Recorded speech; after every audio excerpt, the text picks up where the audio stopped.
To me, youth sports are supposed to be for the children. They're supposed to be for the education and the development and the maturing of children.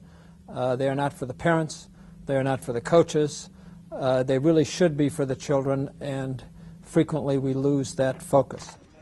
Youth sports should be for the players, for the kids, so that they can have some fun, so that they can perfect their skills, so that they can learn to get along with other people and be part of a team. The most essential thing in making a youth sport experience a positive experience, to me, is to have parents and coaches all focused on the child. Once the focus shifts over to the coach or to the parents and what's going on with them, we're losing the benefit of youth sports. I would find a way for the parents to be able to watch their children without being part of the experience. When you emphasize the competition and winning or losing, you give up the emotional and educational values of youth sports. Violence and misbehavior are foreseeable. We know it's going to happen. So who is responsible for preventing it? I think that we must figure out what to do about parents who misbehave, who become loud and obnoxious at their games, and we must figure out what to do about coaches who are overly aggressive, particularly with young players. The league has to take action.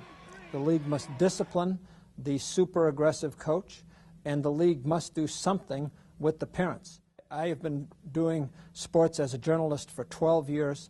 The National Alliance is one of the most impressive things I've come across, and the answers are there. Most people understand that this is an activity for their child, that it's educational, that it's a maturing experience, and it should be an experience of joy and adventure.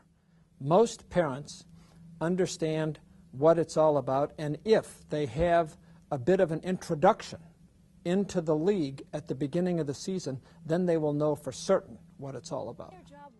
Adults who come to youth sports events should understand when they go to the game that violence cannot be permitted under any circumstance. We know that from the rest of our life. Why would it be any different at a youth sports event? If you look at it carefully, the only way to really rationalize the time we spend on youth sports and the money that we spend and the commitment that we make is that it has to be a classroom. If you look at the great elite preparatory schools, the schools that have produced leaders in Great Britain and in the United States, you will see that everybody plays a sport every day. And as they're playing the sport, they learn the values that make them great leaders, just as they learn them in the classroom.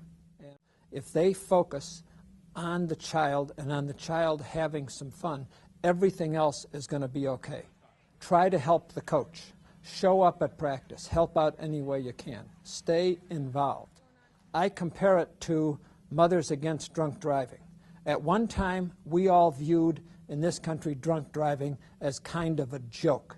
No longer do we look at it that way. We now take it very seriously. It's not because of judges or lawyers or courts or police. It's because a group of volunteers got together, saw a problem, and did something about it. So that's what we're trying to do here.